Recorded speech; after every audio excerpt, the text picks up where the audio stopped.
പണ്ടൊക്കെ പത്രം എന്ന് പറയാൻ കാര്യങ്ങൾ മനസ്സിലാക്കാൻ വേണ്ടി ആൾക്കാർ വായിച്ചിട്ടുണ്ട്. ഇതിൽ കൂടുതൽ അപമാനം ഇന്ത്യക്ക് വരാനില്ല. അവനെയും നമ്മൾ പത്രപ്രവർത്തനം വിളിക്കുന്നു. ഗണപതിയുടെ കാലത്ത് പ്ലാസ്റ്റിക് സർജറി ഉണ്ട്. പിന്നെ നമ്മളെ ഡോക്ടർമാരെ പ്ലാസ്റ്റിക് സർജറി ഇപ്പോൾ കണ്ടുപിടിക്കേണ്ട കാര്യമുള്ളൂ. ഇപ്പോൾ ഇന്ന് ഇന്ത്യയിൽ ജീവിച്ചിരിക്കുന്ന ഡിഗ്രിക്ക് പഠിച്ചവരിൽ കൂടെ പഠിച്ചവരോ പഠിപ്പിച്ചവരെ അറിയാൻ പറ്റാത്ത ഒരേ ഒരാളേ ഉള്ളൂ.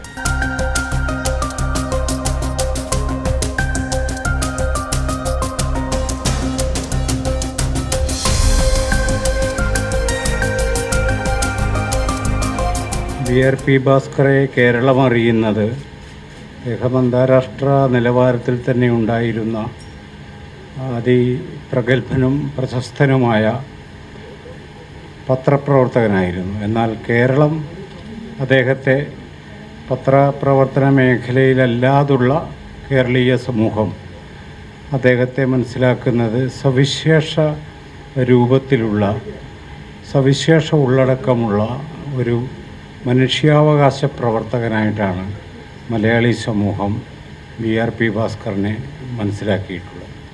ഒരുപക്ഷെ അദ്ദേഹത്തിൻ്റെ ഔദ്യോഗിക ജീവിത അനന്തരം കേരളത്തിൽ സ്ഥിരതാമസമാക്കിയപ്പോൾ അദ്ദേഹം ഏറ്റവും കൂടുതൽ സജീവമായി ഇടപെട്ട ഒരു മേഖല മനുഷ്യാവകാശത്തിൻ്റേതായി. ആ മനുഷ്യാവകാശം സാധാരണ നിലക്ക് നമ്മൾ കാണുന്ന ആഘോഷ കമ്മിറ്റി ആയിരുന്നില്ല എന്നുള്ളതാണ് BRPയുടെ ഒരു മൗലികത എന്ന് പറയുന്നത്. സാധാരണ മനുഷ്യാവകാശം ഒരു ആഘോഷ കമ്മിറ്റിയായി മാറുന്ന ഒരു സമൂഹമാണ് നമ്മുടേത്.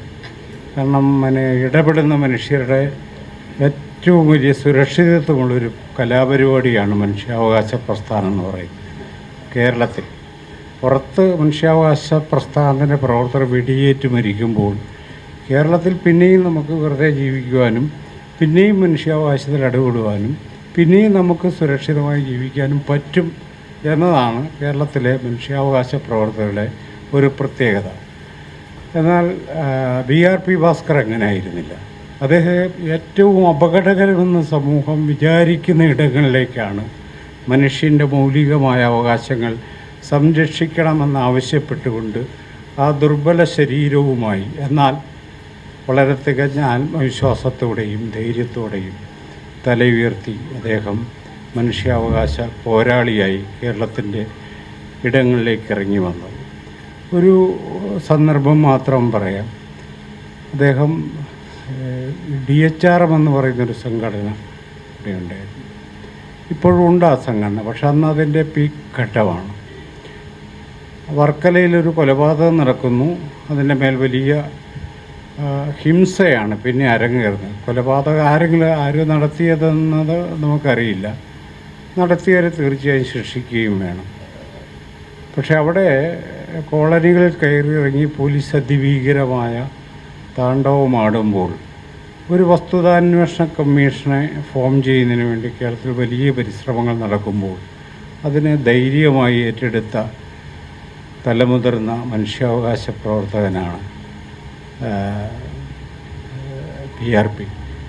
അതിൻ്റെ പ്രത്യേകത എന്താണെന്ന് വെച്ചാൽ വർക്കല തൊടുവ കോളനിയിലെ അന്നേരത്തെ സംഘർഷം നാട്ടുകാരും കോളനിക്കാരും തമ്മിലാണ്. നാട്ടുകാരും കോളനിക്കാരും തമ്മിൽ. കോളനിക്കാരും നാട്ടുകാരല്ലോ, അവർ വേറെ ഏതോ ദേശത്തു നിന്ന് വന്ന മനുഷ്യരായിട്ടാണ് മലയാളി സമൂഹം കോളനിക്കാരെ ആദിവാസികളെയൊക്കെ മനസ്സിലാക്കിയിട്ടുള്ളത്.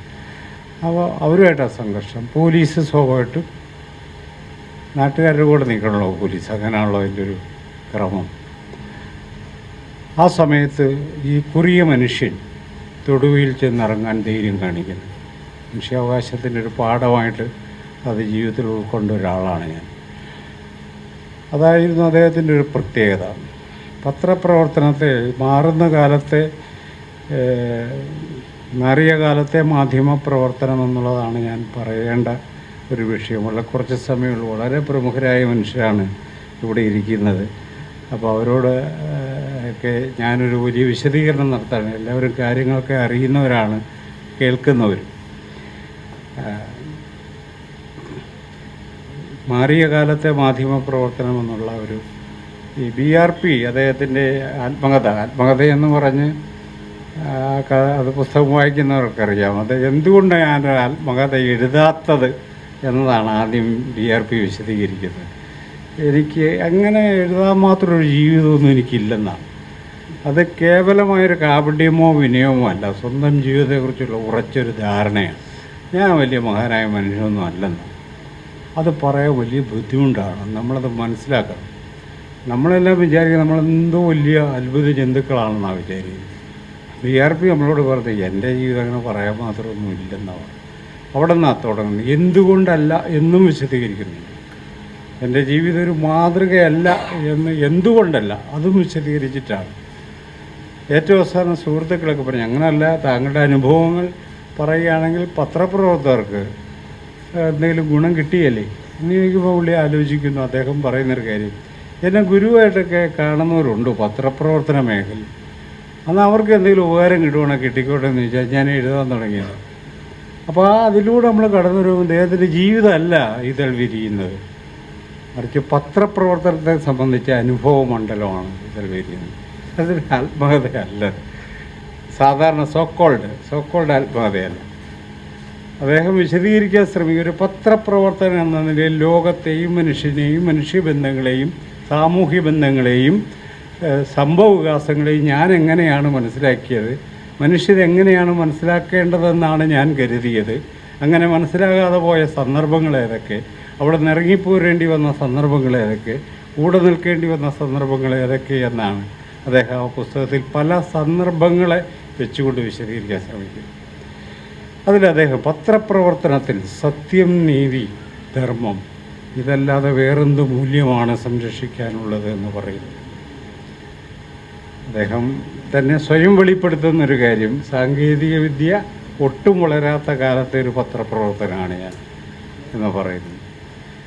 അതെ, ചമ്പൽക്കാടുകളിൽ ഉണ്ടായ ഒരു വിമാനാപകടത്തെക്കുറിച്ച് പറയുന്നുണ്ട്. അന്ന് ആദ്യമായി വിമാനാപകടത്തിൻ്റെ ഫോട്ടോ BRPയുടെ ഒക്കെ പത്രത്തിലാണ് വരുന്നത്. ആ ഫോട്ടോ എടുത്ത സാഹസികമായൊരു സംഭവം. ആ സാഹസികത ഇന്നത്തെ പുതിയ തലമുറയ്ക്ക് മനസ്സിലായിക്കൊള്ളുന്ന പോലുമില്ല. കാരണം ഇന്നിപ്പോൾ നമുക്ക് എല്ലാ കാര്യങ്ങളും നമ്മുടെ വിരൽത്തുമ്പിൽ ലഭ്യമായതുകൊണ്ട് അന്ന് ചമ്പൽക്കാടുകളിൽ 50 കിലോമീറ്റർ സഞ്ചരിച്ച് പോയി ഫോട്ടോ എടുത്ത് തിരിച്ച് ആഗ്രയിൽ വന്ന് അവിടെ നിന്ന് ടാക്സിയിൽ രാത്രി 11:30 ആയപ്പോൾ ഡൽഹിയിൽ എത്തിച്ചേരുന്നു. അതെടുത്ത് പ്ലേറ്റ് ഉണ്ടാക്കി പിറ്റേ ദിവസം പത്രത്തിലടിക്കുന്നു എന്ന് പറയും. ഇന്നത്തെ ആൾക്കാർക്ക് കേൾക്കേണ്ട ആവശ്യമില്ല എന്ന് തോന്നുന്നൊരനുഭവമാണ്. കാരണം നമ്മൾ മറ്റൊരു സാങ്കേതികതയിൽ നമ്മുടെ ജീവിതവും നമ്മുടെ ഉള്ളടക്കവും ആസ് എ ഹ്യൂമൻ ബീയിങ് എന്നുള്ള ഈസിനെസ് തന്നെ ട്രാൻസ്ഫോം ചെയ്യപ്പെട്ട മനുഷ്യരാണ് നമ്മളൊക്കെ. അതുകൊണ്ട് നമുക്കതൊരു സാഹസികതയായും തോന്നേണ്ടതില്ല. അങ്ങനെ ഒരു പഴയ പത്രപ്രവർത്തനമാണെന്ന് അദ്ദേഹം പറയുന്നത്. അവരുടെ വലിയ വിശ്വാസ പ്രമാണങ്ങളെക്കുറിച്ചിട്ടാണ് അദ്ദേഹം ഈ സത്യം, നീതി, ധർമ്മം എന്നതിനെക്കുറിച്ച്. അതല്ലാതെ മറ്റെന്ത് എന്ന് പറഞ്ഞാൽ മനുഷ്യന് വേണ്ട ഗുണമല്ലാതെ പത്രപ്രവർത്തനം പ്രത്യേകിച്ച് എന്തെങ്കിലും ഗുണമുണ്ടെന്നോ പത്രപ്രവർത്തനം പ്രത്യേകിച്ച് എന്തെങ്കിലും അവകാശമുണ്ടെന്നോ DRP കരുതുന്നില്ല എന്നുള്ളതാണ് അതിൻ്റെ സൂചന. അത് നമ്മൾ പത്രപ്രവർത്തകർ അല്ലാത്തവരൊക്കെ മനസ്സിലാക്കേണ്ട കാര്യം അതാണ്. സത്യം, നീതി, ധർമ്മം ഇതല്ലാതെ മറ്റെന്ത് എന്ന് ചോദിക്കുമ്പോൾ എല്ലാവർക്കും ഒരൊറ്റ കാര്യം ഉള്ളൂ എന്നാണ്. നമ്മൾ ഏത് പണിയെടുത്താലും ഈ 3 മൂല്യങ്ങളിലാണ് നമ്മൾ പ്രധാനമായും ശ്രദ്ധ കേന്ദ്രീകരിക്കേണ്ടത്. പക്ഷേ നമ്മളങ്ങനെ അല്ല കരുതുന്നത്. നമ്മളെപ്പോഴും കരുതുന്നത് പ്രിവിലേജിൽ ആൾക്കാർക്ക് പ്രത്യേക അവകാശം ഉണ്ടെന്നാണ് നമ്മൾ കരുതുന്നത്. അങ്ങനെ അവകാശമൊന്നുമില്ല, അത് നമുക്ക് വെറുതെ തോന്നുന്നതാണ്. അതിൻ്റെ എക്സ്റ്റൻഷനാണ് ആദിവാസിക്ക് അവകാശം ഇല്ലെന്ന് തോന്നുന്നത്. പത്രപ്രവർത്തകന് പ്രത്യേക അവകാശമുണ്ടെന്ന് കരുതുന്ന ആ മനസ്സിലാണ് ആദിവാസിക്ക് അവകാശം ഇല്ല എന്നും തോന്നുന്നത്. അങ്ങനെ പ്രത്യേകിച്ച് അവകാശമൊന്നുമില്ല, തൊഴിലിൻ്റെ ഭാഗമായിട്ടുള്ള അവകാശമേ അവർക്കുള്ളൂ. അത് DRP വളരെ വ്യക്തമായും സൂചിപ്പിക്കുന്നു. നമ്മളുടെ ഇവിടുത്തെ വിഷയം മാറുന്ന കാലം എന്ന് പറഞ്ഞാൽ എന്താണ് ഉദ്ദേശിക്കുന്നത് എന്നുള്ളൊരു വളരെ പ്രധാനപ്പെട്ട കാര്യമാണ്. എങ്ങനെ മാറി എന്നതാണ്.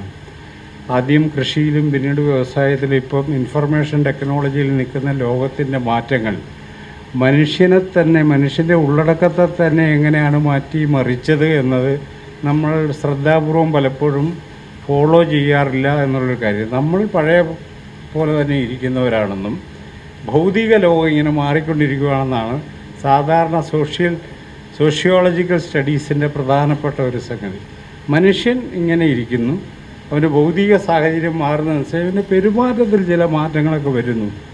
അവൻ്റെ ഉള്ളടക്കത്തിൽ മാറ്റം വരുന്നുണ്ടോ എന്നുള്ള കാര്യം പലപ്പോഴും നമ്മൾ ശ്രദ്ധിക്കാറില്ല എന്നുള്ളത് വളരെ പ്രധാനപ്പെട്ട ഒരു കാര്യമാണ്.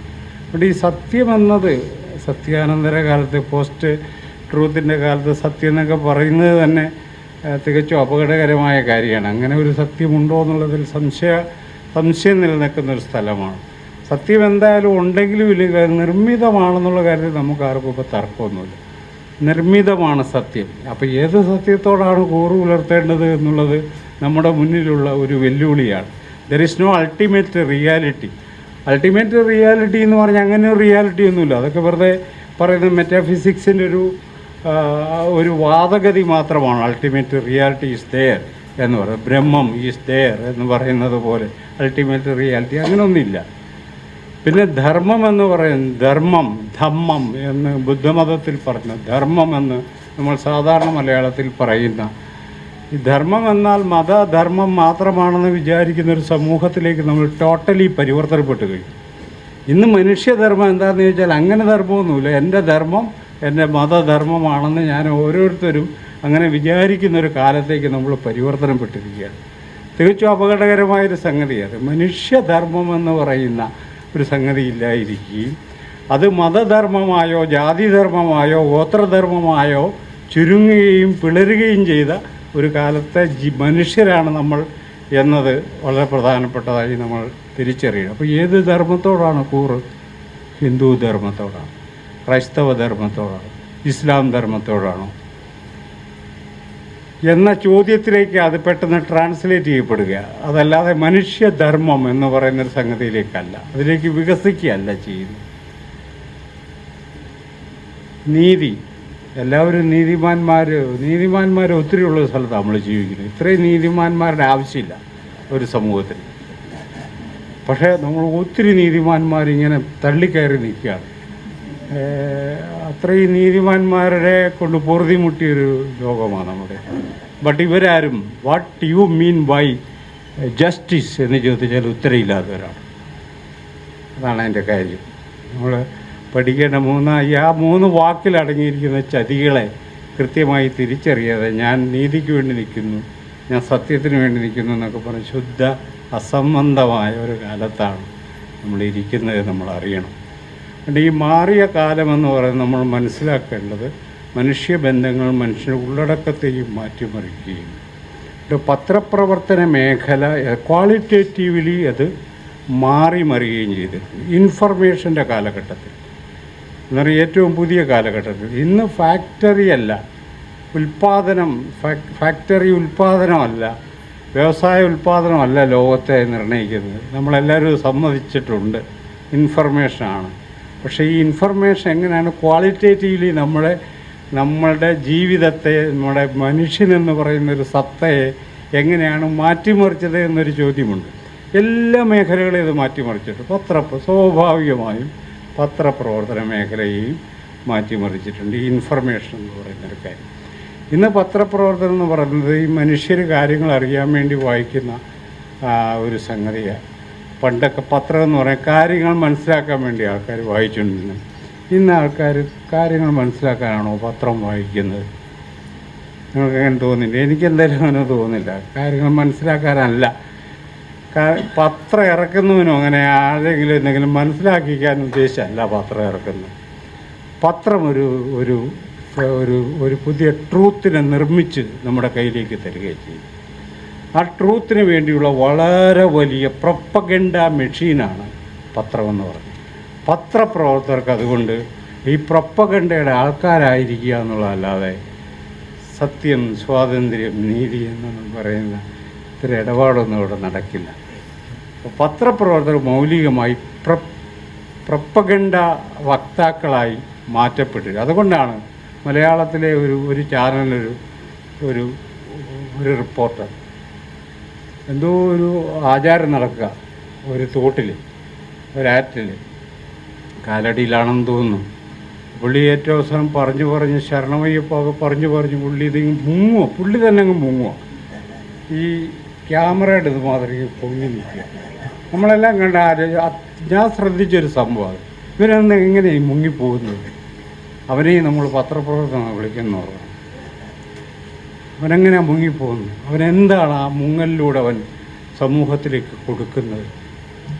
ഇങ്ങനെ നമ്മൾ പത്രപ്രവർത്തനം എന്ന് പറഞ്ഞ അത്യാവശ്യം കാര്യങ്ങൾ ധാരണയുള്ളവർ എന്നൊക്കെയാണല്ലേ നമ്മൾ കരുതുന്നത്. തീർച്ചയായിട്ടും പത്രപ്രവർത്തനത്തിൽ ഒരു നല്ല ശതമാനവും കാര്യങ്ങളെക്കുറിച്ച് സൂക്ഷ്മമായിട്ട് പഠിക്കുന്നവരും ശ്രദ്ധിക്കുന്നവരും എന്ത് ചെയ്യാൻ കഴിയുമെന്ന് ഉത്കണ്ഠപ്പെടുന്നവരാണ്. എനിക്ക് നിരവധി പത്രപ്രവർത്തക സുഹൃത്തുക്കളുമുണ്ട്. പക്ഷേ കേരളത്തിലെ പൊതുവിൽ പറയുമ്പോൾ വളരെ ഇലിറ്ററേറ്റായ മനുഷ്യനാണെന്ന് പറയാതിരിക്കാൻ പറ്റില്ല. ഈ ഇലിറ്ററസി നമുക്ക് തോന്നുന്നത് അവൻ്റെ വ്യക്തിപരമായ ക്വാളിറ്റിയില്ലായ്മയല്ല, ആ മേഖലയ്ക്ക് തന്നെ ഉണ്ടായിട്ടുള്ള പൊതുവായ അപജയമാണെന്നാണ് ഞാൻ പറയുന്നൊരു കാര്യം. അതായത് നമ്മുടെ പ്രധാനമന്ത്രി പറയുകയാണ് കൊറോണ വരുന്നു, എല്ലാവരും പുറത്തിറങ്ങി കിണ്ണം കൂട്ടണമെന്ന് പറഞ്ഞു. ഇത് ഭയങ്കര മോശമായി പോയെന്ന് പത്രങ്ങൾ കൂട്ടത്തോടെ പറയേണ്ടതല്ലേ സാമാന്യ യുക്തി? ഒറ്റപ്പത്രം പോലും പറഞ്ഞില്ലെന്ന് മാത്രമല്ല എല്ലാവരും കൂടി കൊട്ടിക്കോ എന്ന് പറയുക അല്ലേ? സമൂഹത്തെ വിഡ്ഢിവേഷം കെട്ടിക്കാൻ വേണ്ടി സംഘടിതമായി പത്രങ്ങൾ ഇറങ്ങുന്ന ഒരു സന്ദർഭത്തിന് നമ്മൾ സാക്ഷ്യം വഹിക്കും. ഇനി എന്ത് പത്രത്തെക്കുറിച്ച് നമ്മൾ ഈ പറയുന്നത്? പത്രം നമ്മളെ റിഫൈൻ ചെയ്യണം. പക്ഷേ പത്രപ്രവർത്തനത്തിൻ്റെ ചരിത്രമൊന്നുമല്ല.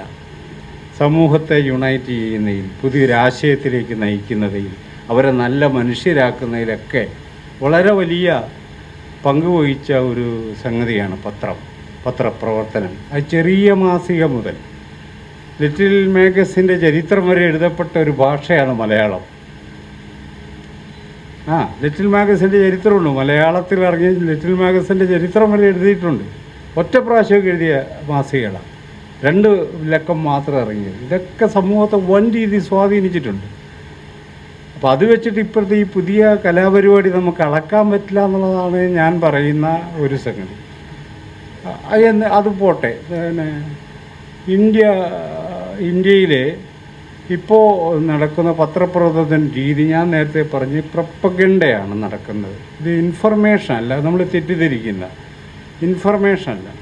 ഈ ഇൻഫർമേഷൻസ്, ഈ ഇൻ്റർനെറ്റിൽ വരുന്ന ഇൻഫർമേഷൻ മുഴുവനും കൃത്യവും ശരിയുമാണെന്ന് ഇത് ആകാശത്തുനിന്ന് പൊട്ടി വീണ പോലെയാണ് മനുഷ്യൻ്റെ അബോധത്തിൽ ഇത് പ്രവർത്തിക്കുന്നു. ഇത് വേറൊരാൾ നിർമ്മിച്ച് ഇൻപുട്ട് ചെയ്ത് നമുക്ക് പിന്നെ തരുന്നതാണെന്ന് നമുക്ക് തോന്നുന്നേയില്ല. ഇതിനകത്ത് വരുന്ന ഇൻഫർമേഷൻ അവിടെ ഇരുന്ന ഒരാൾ ഇതിനകത്ത് ഇൻപുട്ട് ചെയ്യുന്നതാണല്ലോ, നമുക്ക് തോന്നുന്നില്ല. നമ്മൾ വിചാരിക്കുന്നത് ഇവിടെ അത്ഭുത ലോകത്തു നിന്ന് വന്ന് ഇതിനകത്ത് കയറിയിരിക്കുന്ന നമ്മളിങ്ങനെ ഞെക്കുമ്പോഴേ വരുവാന്നാണ് നമുക്ക് തോന്നുന്നത്. എന്തൊരു ഭീകരമായ നമ്മളെ വിഡ്ഢിവേഷം നമ്മൾ ഇതിനും വിഡ്ഢിത്തവൽക്കരണത്തിന് സമൂഹം വൻ രീതിയിൽ മാറ്റപ്പെട്ടുകൊണ്ടിരിക്കുന്നു എന്നുള്ളതാണ് നമ്മളതിൽ നിന്ന് മനസ്സിലാക്കേണ്ടത്. അപ്പോൾ ഇൻഫർമേഷൻ, അതുകൊണ്ട് തന്നെ ചിലരുടെ പേരടിച്ച് അതിനകത്ത് കാണില്ല. ചരിത്രത്തിൽ തന്നെ ചിലരുടെ പേരടിച്ച് അതിനകത്ത് കാണത്തില്ല. ചിലരുടെ പേരടിച്ചാൽ പിന്നെ മണിക്കൂറുകൾ കഴിഞ്ഞ് അത് പോകത്തുള്ളൂ. ഒന്നും ചെയ്യാത്തവരായിരിക്കും ഈ മണിക്കൂറുകൾ ഇതിനകത്ത് വിലസുന്നത്. അപ്പം ഞാൻ പറയുന്നത് ഇതൊക്കെ വളരെ കൺട്രോൾഡാണ്, കൺസ്ട്രക്റ്റാണ്. അത് നമുക്ക് വളരെ ലിമിറ്റഡായിട്ട് ഇങ്ങനെ വിതരണം ചെയ്യുന്നതാണ്. ഇപ്പോൾ സുക്കൻബർഗ് എൻ്റെത് തടഞ്ഞു, എൻ്റെത് ബ്ലോക്കാക്കി എന്നൊക്കെ പറഞ്ഞ് ഇടയ്ക്ക് വരില്ലേ? അയാൾക്ക് എന്ത് പണി ഇതിനകത്ത്? ഇത്ര ഫ്രീ ഇൻഫർമേഷൻ ആണെങ്കിൽ അയാൾക്ക് തന്നെ ജോലി. അപ്പോൾ ആവശ്യമുള്ളതൊക്കെ പറഞ്ഞാൽ മതി എന്നുകൂടി അർത്ഥമുള്ളൂ. വളരെ കൃത്യമായ നിയന്ത്രണമുണ്ട്. എല്ലാം ഫ്രീ ആയിട്ട് കിട്ടുന്നൊരു സംഗതിയാണെന്ന് പറയുമ്പോൾ തന്നെ ഇതെല്ലാം മറ്റൊരു തരത്തിൽ നിയന്ത്രിക്കപ്പെടുന്നു. അത് അതിൻ്റെ ഏറ്റവും മോശമായ വശങ്ങളൊന്നാണ്. അപ്പോൾ ഒരു സംഗതി വരുന്നു, അത് ഭയങ്കര പ്രൊപ്പഗണ്ട നടക്കുന്നു. അത് തെറ്റാണെന്ന് പറയേണ്ട സമയത്ത് പറയുന്നില്ല, പിന്നെയും പറയുന്നില്ല. ഞാനൊരു കാര്യം ചോദിക്കട്ടെ, ഈ നമ്മുടെ ശാസ്ത്രബോധത്തിൽ നമുക്ക് ഒന്നും കണ്ടുപിടിക്കേണ്ടാത്ത മനുഷ്യരല്ലേ നമ്മൾ? പത്രം സ്ഥിരമായിട്ട് നിങ്ങൾ വായിച്ചാൽ നമുക്ക് മനസ്സിലാവുന്നത് നമ്മളൊന്നും നമ്മളെല്ലാം നേരത്തെ കണ്ടുപിടിച്ചവരാണെന്നാണ് ഇവർ എഴുതിക്കൊണ്ടിരിക്കുന്നത്. നമ്മുടെ പാഠപുസ്തകങ്ങളും ഇപ്പോൾ ഇറങ്ങുന്ന പണ്ഡിത ഗ്രന്ഥങ്ങളും ഒക്കെ നമ്മളോട് പറഞ്ഞു നമ്മളിതെല്ലാം നേരത്തെ കണ്ടുപിടിച്ചിട്ടുണ്ട്. ഗണപതിയുടെ കാലത്ത് പ്ലാസ്റ്റിക് സർജറി ഉണ്ട്, പിന്നെ നമ്മളെ ഡോക്ടർമാരെ പ്ലാസ്റ്റിക് സർജറി ഇപ്പോൾ കണ്ടുപിടിക്കേണ്ട കാര്യമുള്ളൂ. നമ്മൾ ഓൾറെഡി കണ്ടുപിടിച്ചതാണ്. അന്ന് പുഷ്പക വിമാനം ഉണ്ടെന്ന്, പിന്നെ നമ്മൾ ഈ വിമാനം കൊണ്ടുപോകണം. നമുക്കെല്ലാം അറിയാലോ, പിന്നെ നമ്മൾ എന്തിനാ അന്വേഷിക്കുന്നത്? അങ്ങനെ നമ്മളെ തന്നെ സ്വയം ആത്മഹത്യ ചെയ്യാൻ പ്രേരിപ്പിക്കുന്ന, വൈജ്ഞാനികമായി ആത്മഹത്യക്ക് പ്രേരിപ്പിക്കുന്ന ഒരു അന്തരീക്ഷം ഉണ്ടാക്കിയിട്ട് ഇതാരെങ്കിലും ചോദ്യം ചെയ്യുന്നത്? ഇത് ഇന്ത്യൻ പ്രധാനമന്ത്രി വലിയൊരു സമ്മേളനത്തിൽ പറഞ്ഞാന്ന് ഓർക്കണം, പ്ലാസ്റ്റിക് സർജറിയുടെ കാര്യം. ഒരു പത്രപ്രവർത്തകൻ എഴുതുന്നത് താനെന്ന് വെട്ടിതായി പറയുന്നത് ചോദിക്കട്ടെ, അത് ചോദിക്കണമല്ലോ. ഇത് ചോദിച്ചാൽ പിടിക്കാത്തരും, അവിടെ ചോദിക്കണമെന്ന് നമ്മൾ തീരുമാനിക്കും. എന്നിട്ട് നമ്മൾ വളഞ്ഞ വഴി പറയും. ഇപ്പോൾ ഇന്ന് ഇന്ത്യയിൽ ജീവിച്ചിരിക്കുന്ന ഡിഗ്രിക്ക് പഠിച്ചവരിൽ കൂടെ പഠിച്ചവരോ പഠിപ്പിച്ചവരെ അറിയാൻ മേലാത്ത ഒരേ ഒരാളേ ഉള്ളൂ, അത് ഇന്ത്യൻ പ്രധാനമന്ത്രി. അത് നിങ്ങളാരെങ്കിലും ചോദിച്ചു, നിങ്ങൾക്ക് അറിയില്ല, നിങ്ങളൊക്കെ ഡിഗ്രിക്ക് പോയിട്ടുള്ളവരല്ലേ? ഒരാളെ നിന്ന് ഓർമ്മ കാണിയത് ഈ പുള്ളി എല്ലാവരും മറന്നു പോയതാണ്, പഠിച്ചല്ല പുള്ളി ഓർമ്മ ആളെ മറന്നു പോയതാണ്. അല്ല, ഞാൻ പ്രധാനമന്ത്രിയെ ആക്ഷേപിക്കാൻ പറയുന്നില്ല. ഏറ്റവും പ്രധാനപ്പെട്ട അധികാര കേന്ദ്രത്തിലിരുന്നു കൊണ്ട് ഇത് പറയുമ്പോൾ പത്രപ്രവർത്തനം നമ്മൾ പ്രതീക്ഷിക്കുന്ന റെസ്പോൺസ് അല്ല വരുന്നത്, വേറെ ചില, അത് തികച്ചും അപകടകരമായൊരു കാര്യമാണ്. പക്ഷേ ഇത് മാത്രമല്ല കേട്ടോ, ഇതിനൊരു പോസിറ്റീവായൊരു വശമുണ്ട്. അതുകൂടി പറഞ്ഞ് ഞാൻ അവസാനിപ്പിക്കാം. പോസിറ്റീവായ വശം, ഈ 70കളിൽ 60കളിൽ 80കളിൽ പത്രപ്രവർത്തനം നോക്കിക്കഴിഞ്ഞാൽ ഈ ആഢ്യ സംസ്കൃതിയുടെ പരിസരങ്ങളിൽ നിന്ന് വരുന്ന വാർത്തകൾ മാത്രമേ കാണാൻ പറ്റുള്ളൂ. മാർജിനിൽ നിന്ന് ഒരു വാർത്ത പോലുമില്ല. അത് ആധികാരികരുടെ ഒരു സ്ഥലമാണ്, മനസ്സിലായത്? പത്രം എന്ന് പറഞ്ഞാൽ, മാസിക എന്ന് പറഞ്ഞാൽ അതൊക്കെ ഒരു ആധികാരികരുടെ സ്ഥലമാണ്. റേഡിയോ എന്നൊക്കെ പറഞ്ഞാൽ ആധികാരിക മനുഷ്യർക്ക് മാത്രമേ പറയാൻ പറ്റത്തുള്ളൂ, അല്ലാത്തവർക്ക് ആർക്കും അങ്ങോട്ട് പ്രവേശനമില്ല. അങ്ങനെ തടഞ്ഞു വെച്ചിരിക്കുന്ന ഒരു സ്ഥലമായിരുന്നു. ഇതങ്ങ് ഓപ്പൺ ചെയ്തപ്പോൾ ഒരു ഓപ്പൺ സ്പേസായി ഇത് മാറിയപ്പോൾ കുറേ മനുഷ്യർക്ക് കയറി വരാൻ ഇടയായി. അങ്ങനെ മാർജിനൽ മനുഷ്യർക്കൊരു പ്രസൻസ് ഉണ്ടാക്കിയത് 90കളിലെ ഗ്ലോബലൈസേഷൻ ആണെന്നുള്ള കാര്യത്തിൽ എനിക്കൊരു തർക്കമുള്ള ആളല്ല. അത് തെളിയിക്കാൻ പറ്റും. നിങ്ങൾ 70-ൽ ഇറങ്ങിയ മാതൃഭൂമി ആഴ്ചപ്പതിപ്പ്, 80-ൽ ഇറങ്ങിയ മാതൃഭൂമി ആഴ്ചപ്പതിപ്പും 2010-ന് ശേഷം ഇറങ്ങിയ മാതൃഭൂമി ആഴ്ചപ്പതിപ്പ് ഒരു 5 ലക്കം ഇതെടുത്തൊന്ന് പരിശോധിച്ചാൽ ഈ 70-ലും 80-ലും ഇറങ്ങിയത് ഒരിക്കൽ പോലും ദളിതെന്നോ അയ്യങ്കാളിയെന്നോ അപ്പച്ചനെന്നോ അംബേദ്കറെന്നോ ഒരു വാക്ക് നിങ്ങൾക്ക് കണ്ടുപിടിക്കാൻ പറ്റില്ല. പക്ഷേ 2010-ന് ശേഷം ഇറങ്ങിയതിൽ ഇതില്ലാത്ത, ഈ വാക്കുകളില്ലാത്തൊരു മാസിക നിങ്ങൾക്ക് കണ്ടുപിടിക്കാൻ പറ്റില്ല. അതിൻ്റെ വ്യത്യാസം. ഇവരൊക്കെ എങ്ങനെ കയറി വന്ന? ഈ മാസികയിലേക്ക് ചുമ്മാ കയറി വന്ന അല്ല, അത് ഞങ്ങളെപ്പോലുള്ളവരൊക്കെ പറഞ്ഞു കയറ്റിയിരുത്തിയാണോ? അതും മാത്രമല്ല, അതിനൊക്കെ പങ്കുണ്ടാവും. പക്ഷേ നമ്മളുടെ സ്പേസ് തുറന്നു, ആർക്ക് വേണമെങ്കിലും കയറി വരാവുന്നൊരിടായി അത് മാറി. ആഢ്യത്വം ഒരു രീതിയിൽ അട്ടിമറിക്കപ്പെട്ടു. മനുഷ്യരെല്ലാം ഇങ്ങനെ കടന്നു വരാൻ തുടങ്ങി. മത്സ്യത്തൊഴിലാളികൾ വരുന്നു, ആദിവാസി വരുന്നു, ദളിതർ വരുന്നു, ട്രാൻസ്ജെൻഡേഴ്സ് വരുന്നു, സെക്സ് വർക്കേഴ്സ് വരുന്നു. അവരെല്ലാം കയറി ഇറങ്ങുന്ന ഒരു സ്ഥലമായി. അപ്പോൾ മാതൃഭൂമിയിലേക്ക് ഒരു കത്ത് വരിക, മാസികയിലേക്ക്, ഞാൻ മാതൃഭൂമി നിർത്തി. അനാവശ്യമായിട്ട് മനുഷ്യരെല്ലാം ചുമ്മാ അന്തസ്സില്ലാത്ത മനുഷ്യരെല്ലാം കയറി വരുന്നത്. ഇനി മാതൃഭൂമി എൻ്റെ വീട്ടിലേക്ക് കയറ്റാൻ പറ്റില്ല, പുള്ളി തീരുമാനം. പുള്ളിയുടെ വീട്ടിലേക്ക് കയറ്റാൻ പറ്റില്ല എന്നാണ് പറഞ്ഞത്. കാരണം അത് അനാവശ്യമായ കാര്യങ്ങളാണല്ലോ. ഈ ഒരു ഓപ്പണിങ് എന്നത് വളരെ പ്രധാനമായി നമ്മൾ കാണും.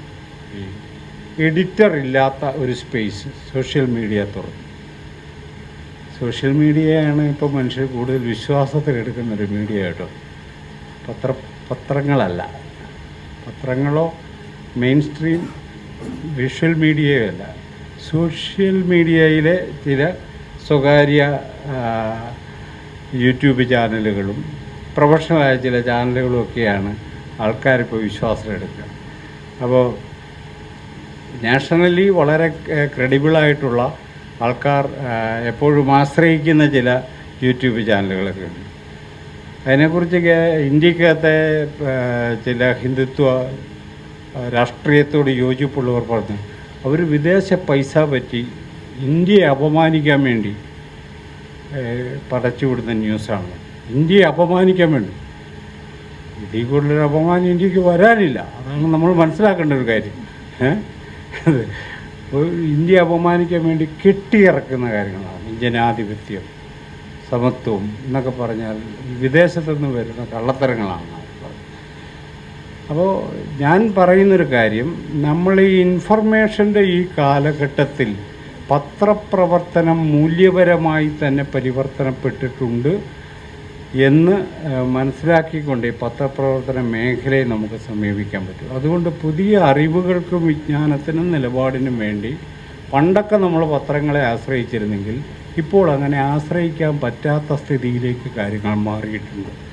രണ്ട് തരത്തിലുള്ള പവറിൻ്റെ ഇടപെടലുകൾ. അതിലൊന്ന് വളരെ വ്യക്തമായും ഈ അവരുടെ ബൗണ്ടറി ഭേദിക്കുന്ന എല്ലാ അറിവുകളെയും എല്ലാ ഇടപെടലുകളെയും നിയന്ത്രിക്കുന്ന ശക്തമായൊരു സംവിധാനം പിടിച്ചകത്തിടും. മിനിമം വേറെ ഒന്നുമില്ല. സ്റ്റാൻസാമിയൊക്കെ പിടിച്ചകത്തിട്ടിട്ട് അദ്ദേഹത്തിന് ഇങ്ങനെ കൈ വിറയ്ക്കുന്ന രോഗമാണ്. എനിക്കൊരു സ്ട്രോ തരാമാണ്, സ്ട്രോ ഒന്നും വേണം, വെള്ളം കുടിക്കാതെ മനുഷ്യൻ മരിക്കേണ്ടി വരും. ഇത്രയും പ്രാകൃതമാണ് നമ്മുടെ അധികാരത്തിൻ്റെ പ്രയോഗം. അങ്ങനെ അധികാരപ്രയോഗത്തിൽ പിന്നെ മറ്റൊന്നെന്ന് പറഞ്ഞാൽ,